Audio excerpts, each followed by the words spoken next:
খাস কলকাতায় তৃণমূল কংগ্রেসের কাউন্সিলর বনাম এক নেতা, তৃণমূল নেতার একেবারে দেখুন দ্বন্দ্ব।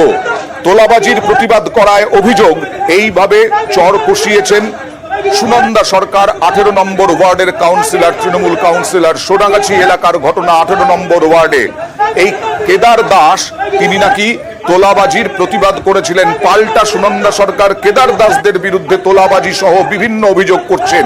সরাসরি চলে যাব প্রতিনিধি আবিরের সঙ্গে। আবির, কি জানা যাচ্ছে? সুনন্দা সরকারকে কিছুক্ষণ আগে আমরা লাইভে সমস্ত প্রশ্ন করেছিলাম, এই যে কেদার দাস ইনিকে আর সুনন্দা সরকারের সঙ্গে কি এই ঝামেলা বরাবর চলছে?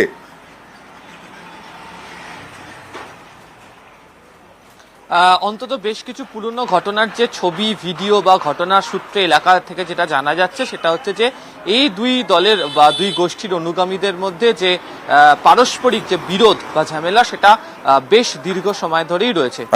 তবে আজকে যারা কেদার দাস বা তার অনুগামীরা যারা বটতলা পুলিশ স্টেশনের সামনে এসেছিলেন, তাদের তরফ থেকে পরিষ্কার করে বলা হচ্ছে যে কাউন্সিলরের যারা অনুগামীরা রয়েছেন তাদের অত্যাচার নাকি ওই ওয়ার্ডের মধ্যে প্রচুর পরিমাণে ইদানিংকালে বৃদ্ধি পেয়েছে।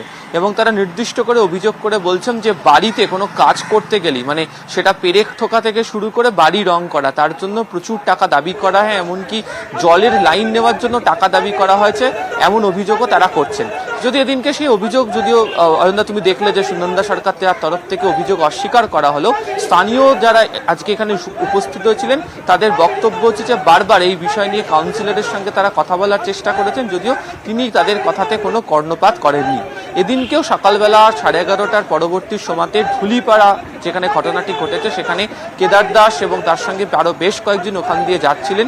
তাদের অভিযোগ যে তাদেরকে দেখে কাউন্সিলরের অনুগামীদের কয়েকজন তাদের সাথে ডেকে পাঠায় এবং বলে কেন তারা আপত্তি করছেন, কেন সমস্যা কেন তারা তৈরি করছেন, এই নিয়ে তাদের মধ্যে একটা বচসা। আচ্ছা, কেদার দাস কি অভিযোগ করলেন একবার দেখা যাক।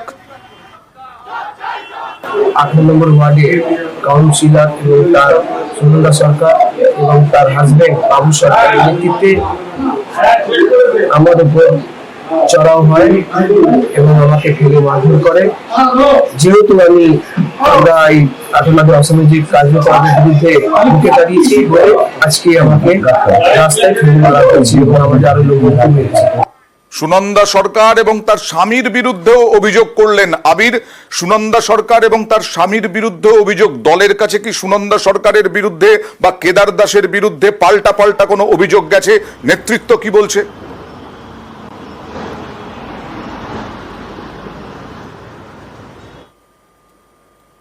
না, তোমাকে আমি দেখাবো যে তিনি কথা বলতে বলতে থানা থেকে তিনি ইতিমধ্যেই বেরিয়ে চলে এসেছেন।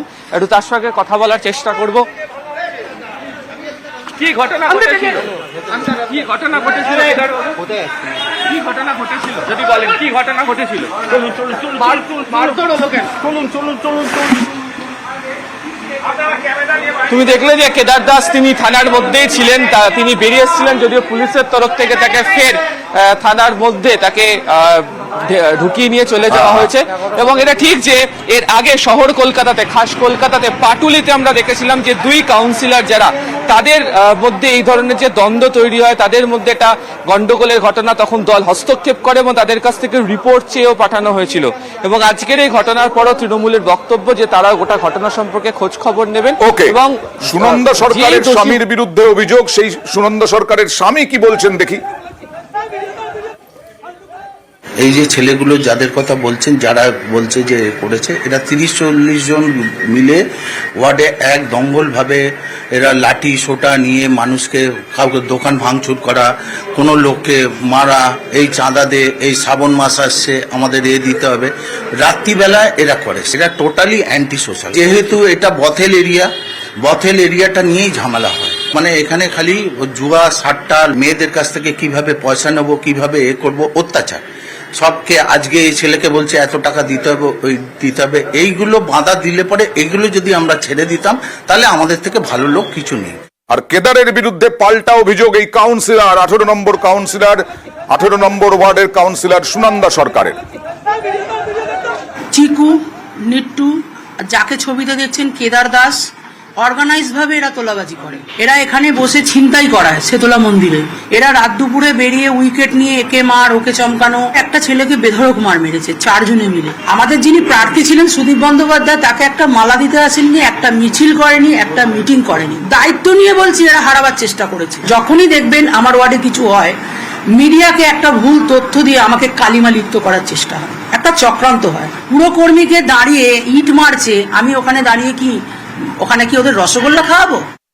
তৃণমূল রাজ্য নেতৃত্ব বলছে এটা একেবারেই অবাঞ্ছিত ঘটনা। আমি এই ভিডিওর সত্যতা খতিয়ে দেখিনি, কিন্তু ভিডিওটি এসেছে, কি বিষয় সেটাও জানি না। দলীয় নেতৃত্ব দেখবেন।